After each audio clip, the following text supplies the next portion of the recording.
पहले ज्वाइनिंग करा लें फिर आप बोलिए। राजीव जी बीच में आप इधर आइए, आप रहिए, आप रहिए, आ रहे हैं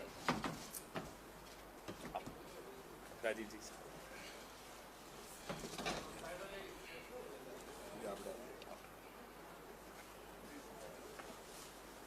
बहुत खूब, स्वागत। शुक्रिया शुक्रिया शुक्रिया।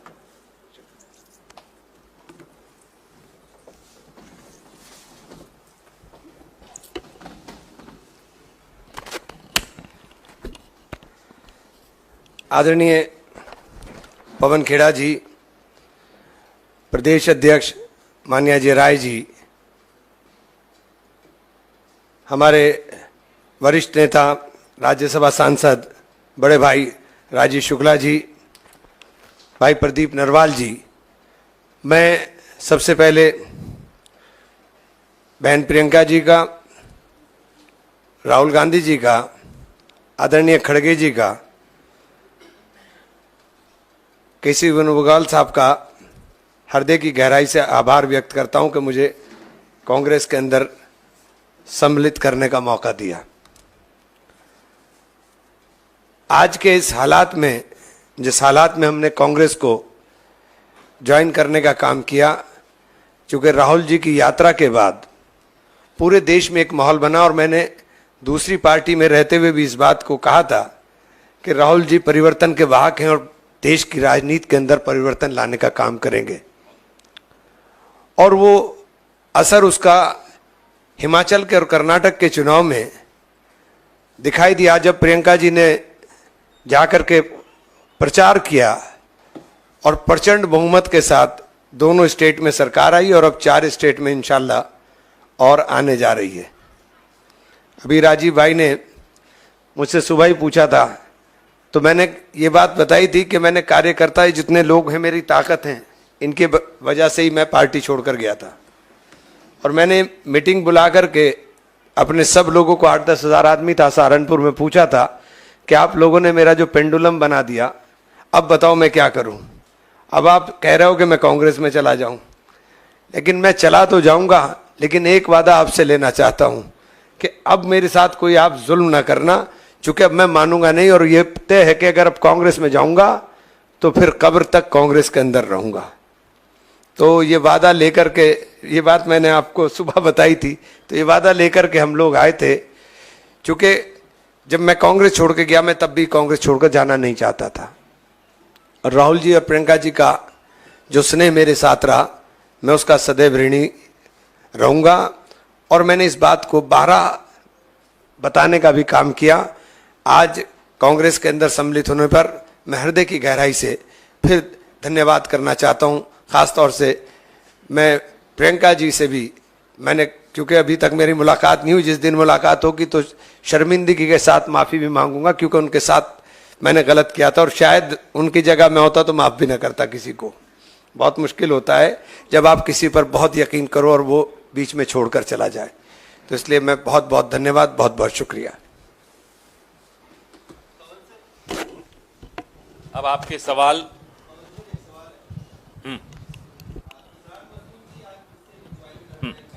लेकिन जब भी ये कांग्रेस में शामिल होते हैं तो इनकी कुछ जो बयान है पुराने, उनका जिक्र जरूर होता है, तो लेकर काफी विवाद हुआ। देखिए, देखिए, उनकी नीयत भी फिसल जाए तो चर्चा नहीं होती, यहां जबान फिसल जाए हो जाते हैं बदनाम। तो अब आप उन लोगों से सवाल करिए जिनकी नीयत फिसली हुई है, जो देश पे की सत्ता संभाले हुए हैं।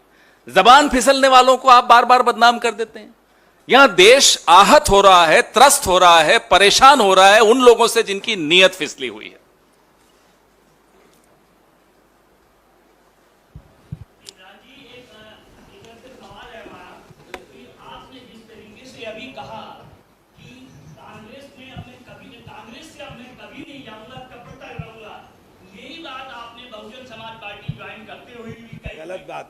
गलत बात कह रहे हैं, गलत बात कह रहे हैं। ऐसी बात मत कहिए जो मैंने नहीं कही।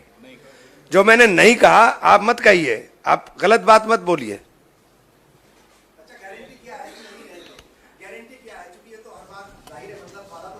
मैंने ना ना ना ना ना ना ना नहीं नहीं, तुम मुझे जानते हो बहुत अच्छे से, ये बात आप नहीं बोल सकते हो। मैं जो बोल रहा हूं उसका वजन है, मैं हवा में नहीं बोलता हूं, मैं जो बोल रहा हूं उसका वजन है, जो मैंने कहा है उसके ऊपर हमेशा कायम रहता हूं।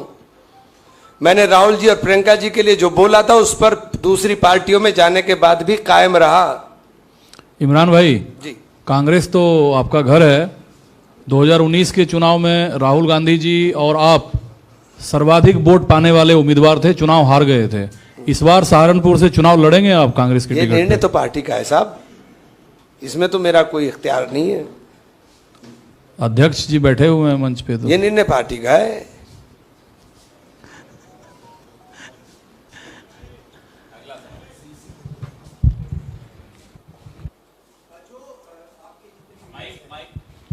का क्या मतलब जितने भी लीडर्स हैं सहारनपुर के खास तौर से जो अभी विधानसभा भी लड़े थे 2022 में, उन लोगों का क्या कहना है? और जो आपसे रूठे हुए हैं वहां के लोग, सहारनपुर के आसपास के कोई लोग, रूठता नहीं है आपको। उनको किस तरीके से जो है आप मतलब नहीं देखे, रूठना बनाना तो चलता रहता है, चलती है गुटबाजी भी पार्टियों के अंदर, तो उनको कैसे मेरे से मनाएंगे? कोई रूठता नहीं है, और जितने रूठ रहे हैं सब मना करके घर आ जाएंगे, आप फिक्र मत करिए, कोई नहीं रुकेगा।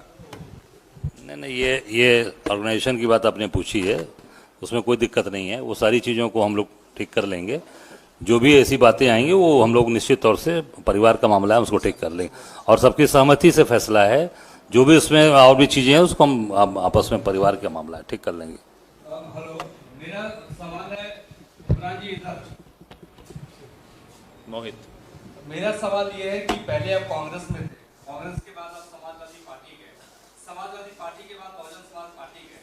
तो ये जो आपकी यात्रा समाजवादी पार्टी से बहुजन समाज पार्टी में, आखिर वो कैसे आप बहुजन समाज पार्टी में पहुंच गए? आपने समाजवादी पार्टी क्यों छोड़ दी? और यही लगातार ये आपने अपनी कम की बात जो कही है कि अंतिम वक्त तक आप कांग्रेस में ही रहेंगे, तो सबूत तो नहीं मांगा जा सकता, लेकिन इतना हम जरूर आपसे जानना चाहेंगे कि जब आप राहुल गांधी से मिलेंगे तो क्या वही शर्मिंदगी के साथ आप राहुल गांधी से भी मुलाकात करेंगे जो प्रियंका गांधी के साथ अभी आप दावा कर रहे हैं? हाँ, क्यों नहीं। जब आदमी को अपने मन में, अपने दिल में नदामत होती है तो यही होता है, और जो मैंने कहा है मैं उस पर कायम रहूंगा। और 1.5 साल का दुस्वप्न था, खत्म हो गया, अब नई पारी की शुरुआत है, अब नई पारी नई तरीके से करेंगे। पवन सर, नीरज हूँ न्यूज 18 इंडिया से। आपसे एक सवाल है और एक राजीव शुक्ला सर से सवाल है। सवाल ये है कि खुद इमरान जी हैं समाजवादी बीएसपी होते हुए कांग्रेस में दोबारा से शामिल हुए, तो समाजवादी पार्टी इंडिया अलायंस का मेंबर है आज की तारीख में कांग्रेस के साथ में, तो समाजवादी पार्टी नाराज नहीं होगी इमरान मसूद के दोबारा से कांग्रेस पार्टी में ज्वाइन करने से? दूसरा सवाल है राजीव शुक्ला सर से। अभी आपने कहा कि 4 राज्यों में आप जीतेंगे, मिजोरम मान के चल रहे हैं कि कांग्रेस हारेगी क्या? मैंने कहा कम से कम 4 राज्यों में जीतेंगे। शब्दों को समझिए ना, आप तो लिखते रहते हैं। आपने जो सवाल पूछा वो सवाल नहीं होते, एक स्टेटमेंट है। अब ये कांग्रेस में वापस आए, ये इनकी इच्छा से आए हैं, तो कोई नाराज हो कोई न नाराज हो, ये कोई सवाल उठता नहीं है। ये जिस पार्टी से आए हैं वो पार्टी हमारे अलायंस का हिस्सा तो है नहीं, बसपा तो आप जिस पार्टी के बारे में आप बात कर रहे हैं वो हमारे अलायंस का हिस्सा नहीं, ये बसपा से। तो फिर वो तो पहले छोड़ के चले गए थे, और ओरिजिनली तो ये हमारे ही हैं, अनपेड लीव पे गए हुए थे। पवन जी, एक सवाल है। वेस्टर्न यूपी को लेकर लगातार एक अलग राज्य बनाने की मांग उठ रही है। अभी संजीव बालियान ने कहा, फिर इमरान मसूद साहब का भी मैंने बयान सुना था, इन्होंने भी कहा कि अलग राज्य की हम मांग करेंगे। तो क्या कांग्रेस पार्टी उस मांग के साथ है? वेस्टर्न यूपी को अलग राज्य जो बनाने की मांग है। बलियान साहब के बयान पे तो उनकी पार्टी जो सरकार में उसको रिएक्ट करना चाहिए। तो केंद्र का मंत्री अगर कोई बात कह रहा तो उसका जवाब तो प्रधानमंत्री को देना चाहिए ना। वो नहीं, मैं तो कह रहा हूं कि पहले सरकार की राय तो आने दो। ये तो सरकार के केंद्रीय मंत्री कोई ऐसा तो नहीं कि एमपी एमएलए मांग कर रहा, केंद्र का मंत्री बोल रहा है और प्रधानमंत्री चुप्पी साधे हुए हैं, तो पहले वो जवाब दें। विपक्ष का नंबर तो बाद में आएगा ना।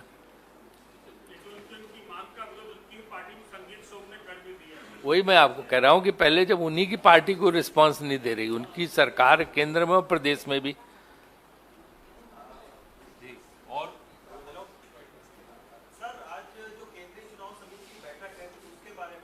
राजीव जी, आप सबसे सीनियर आप हैं सीईसी की। नहीं, चुनाव केंद्रीय चुनाव समिति की बैठक, जैसे कि आपको पता है कि जिन राज्यों में चुनाव हो रहे हैं उसमें उम्मीदवारों के चयन पर विचार विमर्श होगा, इसलिए है। तो एक प्रक्रिया सहज नहीं, वो तो जो सीईसी का जनरल सेक्रेटरी होते हैं वो आपको इन्फॉर्मेशन दे सकते हैं, लेकिन उसमें जो है उम्मीदवारों के चयन पे चर्चा होगी, क्योंकि हमारी प्रक्रिया भी उम्मीदवार चयन की शुरू हो चुकी है। राजू सर, किन किन चीजों के उम्मीदवारों क्या क्या योग्यताएं उसमें होंगी, कुछ खास चीज रहेगी उसमें, और कितनी सीटों पर चर्चा होगी मध्य प्रदेश के? नहीं, वो तो उस समय जो पहली सीट है वो कब तक, वो देखिए ये जो पहली सूची है वो कब तक वो आने की उम्मीद है? मेरे ख्याल से ये जिम्मेदारी अब सीसी पे छोड़ दीजिए कि वो अपना एक कितने सीट करते हैं, कितना कर पाते हैं। उनका पूरा एक, आपको पता है, एक फोल्डर होता है, फोल्डर में सबका डिटेल होता है, सबकी क्वालिफिकेशन होती है, उसके पिछले चुनाव के एक डॉकेट पूरा बनाया जाता है, उस लिहाज से होता है, उसमें सारी जानकारियाँ होती हैं। हम मजबूत से मजबूत और बेहतरीन उम्मीदवार हर जगह देंगे। धन्यवाद। माइक तो भैया इनको माइक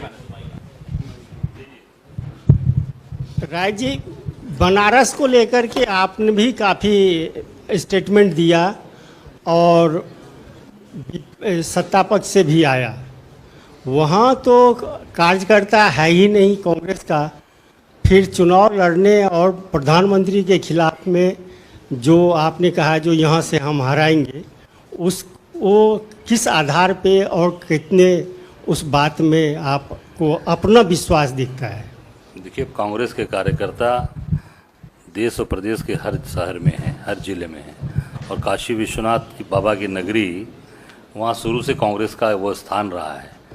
संपूर्णानंद जी, पंडित कमलापति त्रिपाठी, लाल बहादुर शास्त्री, सारे बड़े बड़े लोग हमारे वहाँ रहे हैं। बीच का एक समय आया जिन्होंने थोड़ा झूठ बोलकर अपना मामला सेट किया था, अब झूठ की दुकान बंद होने वाली है।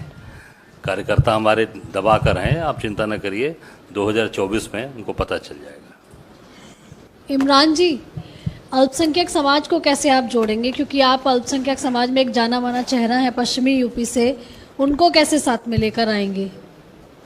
साथ में तो राहुल जी लेकर आ गए हैं, कहाँ लाऊंगा, साथ में तो लेकर आ गए हैं। राहुल जी ने भारत जोड़ो यात्रा के बाद जो दिलों को जोड़ने का काम किया, उसका असर पूरे देश के अंदर दिखाई देगा। क्योंकि ऐसा माना जाता है कि सपा के साथ में अल्पसंख्यक समाज सबसे ज़्यादा है, और कहीं ना कहीं देखिए गठबंधन में तो है लोकसभा में अगर चुनाव होता है, लेकिन फिर भी एक कांग्रेस की बात करें तो कांग्रेस को कैसे लेकर आएगी? इस वक्त राहुल जी, लोगों के मन में राहुल जी की जो यात्रा है वो छपी हुई है, और उसको आप देखने का काम करेंगे, आने वाले दिनों में सब दिखाई देगा। आप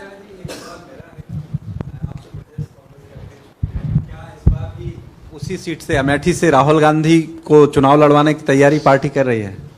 देखिए, आप लगातार अमेठी को देख रहे होंगे, और वहाँ की जनमानस, वहाँ के लोग बहुत ही परेशान हैं। आम जनता की आवाज़ है। राहुल जी लगातार वहाँ से सांसद रहे, गांधी परिवार 40 साल वहाँ से सांसद रहा, कभी भी वहाँ पर बनाने का काम किया, बिगाड़ने का काम नहीं किया। बना बनाया अस्पताल गरीबों की मदद कर रहा था, आम लोगों की मदद कर रहा था, उसको अनावश्यक रूप से उसको बंद करा दिया सरकार ने, और पूरी उसके लाइसेंस कैंसिल करा दिया। वो तो मैं माननीय उच्च न्यायालय को धन्यवाद देना चाहूँगा कि उनके आदेश से वो आज चल रहा है, गरीब आदमी का इलाज हो रहा है। कांग्रेस वहाँ हमेशा बनाने का काम क्यों, आम जनता की डिमांड है, क्योंकि राहुल गांधी जी ने कभी झूठ नहीं जनता से बोला, कांग्रेस ने कभी झूठ नहीं बोला। क्या चुनाव के समय क्या कहा आपने देखा होगा स्टेटमेंट स्मृति ईरानी जी का, 13 रुपए किलो चीनी मिलेगा आपको, कमल का बटन दबाओ 13 रुपए किलो चीनी ले लो। ये क्या वोट केवल जनता को हरमाने के लिए? हम लोग निश्चित तौर से वहाँ की आम जनता आवाज़ है, बम्पर वोट से चुनाव जीतेंगे, आम आदमी की आवाज़ है ये।